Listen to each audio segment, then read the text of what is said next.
अस्सलाम स्टूडेंट हमारा आज का टॉपिक है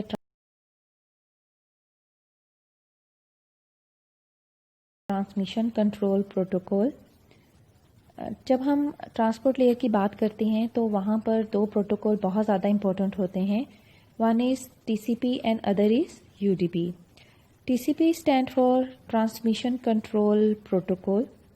जब हम ट्रांसपोर्ट लेयर की बात कर रहे हैं तो हमें पता है कि ट्रांसपोर्ट लेयर जो है वो इस चीज़ की रिस्पॉन्सिबिलिटी लेती है कि एंड टू एंड डिलीवरी और पोर्ट टू पोर्ट डिलीवरी कैसे होगी। यानी पोर्ट टू पोर्ट डिलीवरी और एंड टू एंड डिलीवरी की जो रिस्पॉन्सिबिलिटी है वो ट्रांसपोर्ट लेयर की है। जैसे कि हमारे कंप्यूटर में मल्टीपल एप्लीकेशन रन कर रही होती हैं, तो कौन सी एप्लीकेशन जो कि क्लाइंट साइड की है वो जब एक मैसेज सेंड करेगी या कोई रिक्वेस्ट सेंड करेगी तो सर्वर साइड की कौन सी एप्लीकेशन इसको रिसीव करेगी, तो इसकी जो रिस्पॉन्सिबिलिटी है ये ट्रांसपोर्ट लेयर की है और इसको हम कहते हैं पोर्ट टू पोर्ट डिलीवरी और एंड टू एंड डिलीवरी। जी स्टूडेंट, अब हम देखते हैं कि what are the different functionality of TCP. तो ट्रांसमिशन कंट्रोल प्रोटोकॉल की जो सबसे पहली फंक्शनैलिटी है जो बहुत ज़्यादा इंपॉर्टेंट है वो है कनेक्शन ओरिएंटेड। हमारा टीसीपी प्रोटोकॉल एक कनेक्शन ओरिएंटेड प्रोटोकॉल है, इसी वजह से ये बहुत ज़्यादा रिलायबल है और इसलिए वो एप्लीकेशन जिसमें हमें बहुत ज़्यादा रिलायबिलिटी की ज़रूरत होती है हम वहाँ पर टीसीपी प्रोटोकॉल को यूज़ करते हैं। जो मैकेनिज़्म टीसीपी यूज़ करता है फॉर द रिलायबिलिटी, इस मैकेनिज़्म को हम कहते हैं three way handshaking. Three way handshaking क्या है कि क्लाइंट जो है एक्स्टैब्लिश करता है एक कनेक्शन सर्वर के साथ, फिर सर्वर जो है वो एक एक्नॉलेजमेंट सेंड करेगा कि मैं कनेक्शन बनाने के लिए तैयार हूँ। उसके बाद क्लाइंट जो है वो अपना डाटा सेंड करेगा। इस तरह रिलायबिलिटी हासिल होती है, तो इसको हम कहते हैं, इस मैकेनिज्म को हम कहते हैं थ्री वे हैंडशेकिंग। नेक्स्ट है हमारे पास टीसीपी सेगमेंट। एप्लीकेशन से जो डाटा हमारे पास आता है उसको ट्रांसपोर्ट लेयर जो है वो सेगमेंट में चेंज कर देती है। और सेगमेंट्स क्या होते हैं? Segment is a collection of bite. तो टीसीपी का एक अहम काम यही है कि वो डाटा को सेगमेंट्स में चेंज कर देती है और हर सेगमेंट को एक सीक्वेंस नंबर भी असाइन करती है। तो यहाँ पर ये जो प्रोसेस होता है इसको हम कहते हैं स्ट्रीम डाटा ट्रांसफ़र। नेक्स्ट है हमारे पास फुल डिप्लेक्स। हमारा जो टीसीपी प्रोटोकॉल है इसका जो कम्युनिकेशन मोड है वो है फुल डिप्लेक्स, यानी क्लाइंट सर्वर को डाटा सेंड भी कर सकता है और सर्वर से डाटा रिसीव भी कर सकता है। इसी तरह सर्वर क्लाइंट से डाटा ले भी सकता है और क्लाइंट को डाटा सेंड भी कर सकता है। इसलिए जो टीसीपी प्रोटोकॉल का कम्युनिकेशन मोड है वो है फुल डिप्लेक्स। नेक्स्ट है हमारे पास पिगिंग बैकिंग। पिगिंग बैकिंग का मतलब क्या होता है कि एक एक्नॉलेजमेंट के साथ डाटा भी सेंड करता है, यानी कि जो सर्वर है जब वो एक्नॉलेजमेंट सेंड करेगा तो वो साथ में डाटा भी सेंड करेगा। इससे क्या फ़ायदा होता है? इससे नेटवर्क का लोड जो है वो कम हो जाता है। अगर सर्वर अलग डाटा और अलग एक्नॉलेजमेंट सेंड करेगा तो इससे नेटवर्क के ऊपर जो है ट्रैफिक बहुत ज़्यादा हो जाएगी। तो इसके लिए पिगिंग बैकिंग की टेक्निक जो है वो टीसीपी प्रोटोकॉल अप्लाई करता है। नेक्स्ट है हमारे पास error control. If there is some change in data तो TCP use the error control mechanism, जैसे कि चेकसम है तो वो इन चेकसम के थ्रू और डिफरेंट मैकेनिज्म के थ्रू एरर को कंट्रोल करती है। नेक्स्ट है हमारे पास फ्लो कंट्रोल। फ्लो को कंट्रोल करने का काम भी टीसीपी प्रोटोकॉल का होता है और टीसीपी फ्लो को कंट्रोल करने के लिए एक्नॉलेजमेंट को यूज़ करती है। फ्लो ऑफ डाटा का क्या मतलब है? जैसे कि सर्वर क्लाइंट को ये बताएगा कि वो इतनी स्पीड से डाटा को ले सकता है, इसी तरह क्लाइंट सर्वर को बताएगी कि वो इतनी स्पीड से डाटा को ले सकता है। तो इसको हम कहते हैं फ्लो कंट्रोल। नेक्स्ट है कंजक्शन कंट्रोल। ना सिर्फ फ्लो कंट्रोल को टीसीपी कंट्रोल करता है बल्कि कंजक्शन कंट्रोल को भी देखने का काम टीसीपी का होता है। कंजक्शन का मतलब है कि नेटवर्क की कैपेसिटी का ख्याल भी हमारा टीसीपी प्रोटोकॉल रखता है। तो कंजक्शन का को भी देखना कि नेटवर्क पे कोई ज़्यादा बर्डन ना हो जाए, नेटवर्क पे ज़्यादा लोड ना हो जाए, इस चीज़ को भी कंट्रोल करता है हमारा टीसीपी।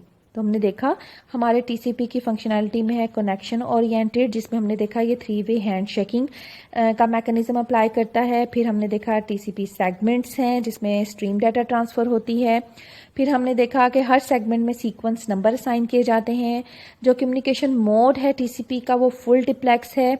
इसके अलावा टीसीपी में पिगिंग पैकिंग की टेक्निक इस्तेमाल होती है, यानी कि इसमें जब डाटा सेंड किया जाता है तो साथ में एक्नॉलेजमेंट भी सेंड होती है। इसके अलावा एरर कंट्रोल होता है, फ्लो कंट्रोल होता है और कंजक्शन कंट्रोल भी फंक्शनैलिटी में आता है टीसीपी की। जी स्टूडेंट, अब हम अंडरस्टैंड करते हैं कि टीसीपी हेडर का क्या फॉर्मेट होता है। अक्सर पेपर्स में इससे सवाल आते हैं और आपसे एमसीक्यूज़ में भी पूछे जाते हैं। तो सबसे पहले हम हेडर में देखते हैं कि सबसे पहले आता है source port and destination port. Source port जो है वो it is use to define the address of the application program, और जो हमारी डेस्टिनेशन पोर्ट है ये यूज़ होती है, it is use to define the address of the application program of the destination port.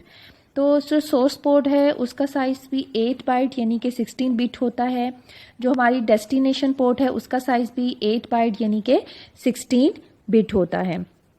यहाँ पे आपने एक चीज़ याद रखनी है कि 0 से लेकर 1, 0, 2, 3 तक जो पोर्ट हैं इनको हम वेल नाउन पोर्ट्स कहते हैं, और 1, 0, 2, 4 से लेकर 4, 9, 1, 5, 1 तक जो पोर्ट होती हैं इनको हम लोग रजिस्टर पोर्ट कहते हैं। टोटल जो हमारे पास पोर्ट्स बनती हैं वो होती हैं 0 से लेकर 65535 तक पोर्ट्स बनती हैं। नेक्स्ट हमारे पास आता है सीक्वेंस नंबर। सीक्वेंस नंबर क्या है जी? A stream of data is divided into 2 और मोर टीसीपी सेगमेंट्स। जब भी हमारा डाटा टीसीपी में आता है तो डिवाइड कर देते हैं हम सेगमेंट्स में, और सेगमेंट्स क्या होते हैं? Are the collection of bytes. तो टीसीपी जो है वो हर सेगमेंट को काउंट करता है, every byte is counted in TCP. तो यहाँ पर हम हर सेगमेंट को एक रैंडम सीक्वेंस नंबर जो है वो एलोकेट कर देंगे। तो ये जो सीक्वेंस नंबर होता है ये भी 32 बिट का होता है। नेक्स्ट है हमारे पास एक्नॉलेजमेंट नंबर। ये एक्नॉलेजमेंट नंबर क्या है? The data from the communicating device. Acknowledgement number क्या है? ऐसा जब भी हम एक सीक्वेंस नंबर क्लाइंट जो है जब वो सेंड करेगा और रिसीविंग साइड पे रिसीवर कंप्यूटर चाहे वो सर्वर हो, सर्वर से रिसीव करेगा तो वो एक एक्नॉलेजमेंट नंबर सेंड करेगा क्लाइंट को। ये जो एक्नॉलेजमेंट नंबर होता है ये कैसे हासिल होता है? जब हम सीक्वेंस नंबर में हम एक नंबर ऐड कर दें तो वो एक्नॉलेजमेंट नंबर होता है। फॉर एग्जांपल हमारा जो सीक्वेंस नंबर है वो था 1225 जो कि क्लाइंट ने सर्वर को सेंड किया। जब क्लाइंट एक्नॉलेजमेंट सेंड करेगा तो वो एक्नॉलेजमेंट का नंबर क्या होगा? 1226, यानी कि एक ऐड कर दिया जाता है एक्नॉलेजमेंट के अंदर। तो एक्नॉलेजमेंट नंबर क्या होता है? सीक्वेंस नंबर में हम एक नंबर जो है वो ऐड कर देते हैं जो इस चीज़ की रिस्पॉन्सिबिलिटी लेता है कि acknowledgement is the sequence of number of the next byte to receiver expect to receive. यानी ये वो उस नंबर का सीक्वेंस होता है जो कि रिसीवर जो है वो रिसीव करेगा। अमूमन ये सीक्वेंस नंबर में +1 करने से हमें हासिल हो जाता है। नेक्स्ट है हमारे पास डाटा ऑफसेट। डाटा ऑफसेट में क्या होता है? हेडर साइज होता है। हेडर साइज जो है वो हम डाटा ऑफसेट में लिखते हैं। It define the header size.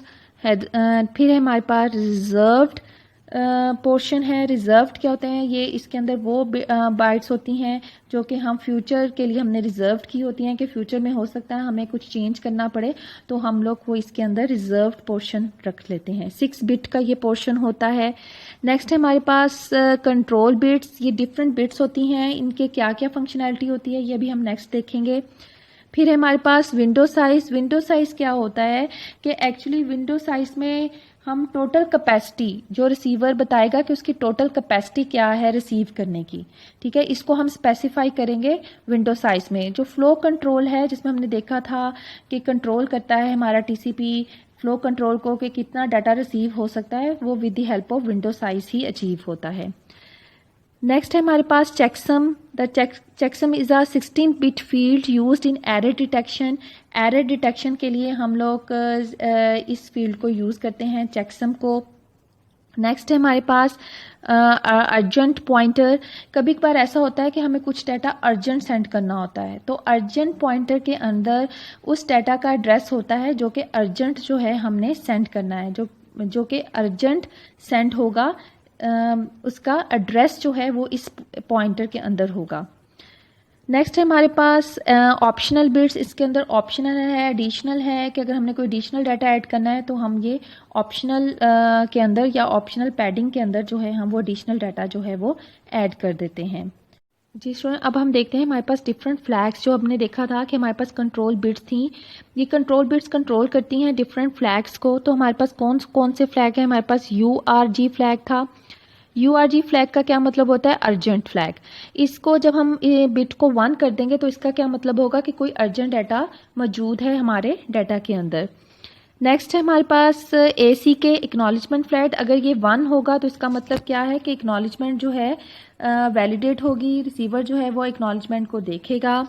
उसके बाद PSH है पुश फ्लैग। इसमें हम क्या करते हैं कि जब हम TCP को यूज़ करते हैं तो हम बफर्स को यूज़ करते हैं, तो हम बफर्स में डाटा को सबमिट करते जाते हैं और फिर हम एक ही दफ़ा उसको नेटवर्क के अंदर पुश करते हैं। लेकिन जब पुश फ्लैग 1 होगा तो इसमें हम क्या करेंगे, जल्दी जल्दी बफर से डाटा को नेटवर्क के अंदर जो है वो पुश कर देंगे। नेक्स्ट है हमारे पास reset flag. Reset flag is used when there is any confusion occur in the sequence number. जब हमारे सीक्वेंस नंबर में कोई कन्फ्यूजन हो जाती है तो हम डाटा को रीसेट कर लेते हैं, यानी रीट्रांसमिट कर लेते हैं। तो इसके लिए हम रीसेट फ्लैग यूज़ करते हैं। अगर ये 1 होगा तो हम डाटा को रीट्रांसमिट कर सकते हैं।